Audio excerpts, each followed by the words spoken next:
Hi there, my name is Elizabeth Brownlow, and today I'm going to be talking about YouTube teacher tips and tricks using Screencast-O-Matic. YouTube can be seen as a tool that can actually enhance education. According to Mullen in 2008, in the classroom, YouTube provides limitless opportunities to enhance a multitude of lessons. And according to Adam in 2007, YouTube can be a valuable resource and is just one more example of the potential of Web 2.0 tools, which in the hands of enlightened educators can inspire students and support their digital learning style.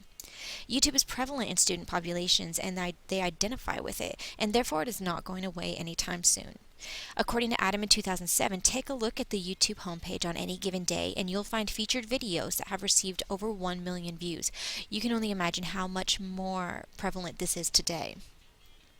Now, the problem is that many teachers are uncomfortable with using YouTube in the classroom because they do not know how to deal effectively with the possible problems they might deal with when using it. According to a study by Palmquist, Kiefer, Hartvinson, and Goodlew in 1998, in interviews, teachers and students addressed the need to introduce new technologies to students early in the course and to link that introduction clearly to the goals and content of the course. However, the teachers resisted adopting technologies which they were unfamiliar, even when they believed the technology could help their students become better writers. Some of the problems that these teachers face include slow browsers and internet connections, difficulty of finding classroom-appropriate content, the automatic start feature, an inability to start videos from a specific spot, difficulty of showing multiple videos at once or playing them simultaneously, and annoying advertisements. The tips and tricks we're going to look at today are specifically through the browsers Google Chrome, Mozilla Firefox, and Internet Explorer. Now, taking a look at the first problem that teachers find when using YouTube in the classroom, we're going to look at slow browsers and internet connections. Now, YouTube has a very handy little feature called a feather beta. If you type in youtube.com/feather_beta in your browser, it'll bring you to this page and allow you to join the feather beta. What the feather beta does is it reduces the total amount of bytes used by a video, and therefore the ones that are downloaded by your browser. Now, what this does is it allows videos to load faster on slower browsers. If you join this through your account, you can access it from your account through any computer. Now, if you're not sure if your loading speed is due to your browser or if it's due to simply the video that you're watching, YouTube also has a handy little feature that allows you to check your speed. If you just go www.youtube.com/my_speed, it brings you to a page that shows you, first of all, where your connection comes from, what kind of a connection it is, and then it can give you results on how fast your speed is. On results, it would do that.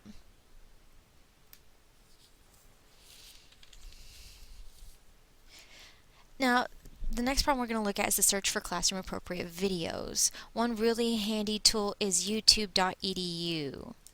youtube.com/edu can be typed into your browser and it brings you to the .edu page, which has a bunch of videos that are uploaded by schools and by companies that are specifically geared toward education. They divide by various levels of education, such as universities, secondary and primary schools, also by subject, mathematics, social sciences. Now, if you don't want to use one of these videos from the education website, but you really just want your search to be more focused and you don't want to have to scan through a whole bunch of results, if you type in all in title in your keyword search, and I'm going to type in all in title, students not paying attention. The only thing it will give me now is videos that have all of those words in the title, not just some of them, thereby reducing my results. Now, let's say I have a bunch of these results and a lot of them say drivers, and I want nothing to do with drivers and I don't want to have to scan through all that. All I have to do after my keywords is simply hit space, hyphen for minus, and then the word that I want to leave out, which in this case is drivers. This is going to give me only videos that have all of these words in it, but none of these words in it.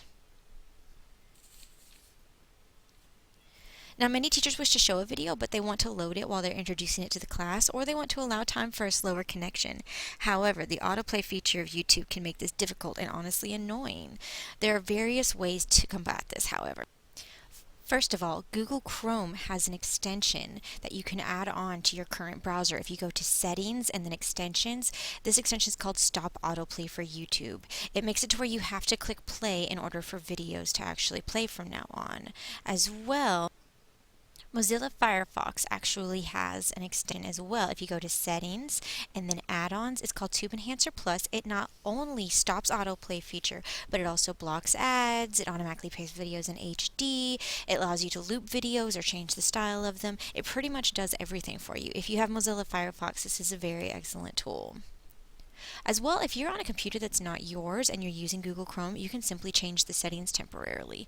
If you go to Settings and then Content Settings and scroll down within your content settings to plugins, you have the option to either run automatically, which is the default, or you can click to play. If you select click to play and then done, from now on until you change this again, it will allow you to press play instead of automatically start videos. We're going to keep it with run automatically for our purposes for today, however. Another problem that teachers often face in using YouTube in the classroom is that not all formats of video are classroom friendly. Some school browsers are not compatible with YouTube, or they block typical YouTube video formats. This can be easily remedied with a number of free sites. The one I'm using today is called keepvid.com. It's free and it's simple to use. There are many out there though, so feel free to browse. These kinds of websites actually convert your videos into a variety of formats so that you can select the one that works best for you. So the video that I just chose from the current time on the students not paying attention in class, if I select it and I paste it in here and I hit download, it's going to convert it into a variety of formats for me, and I can just select the one that works best on the computer that I am currently working on.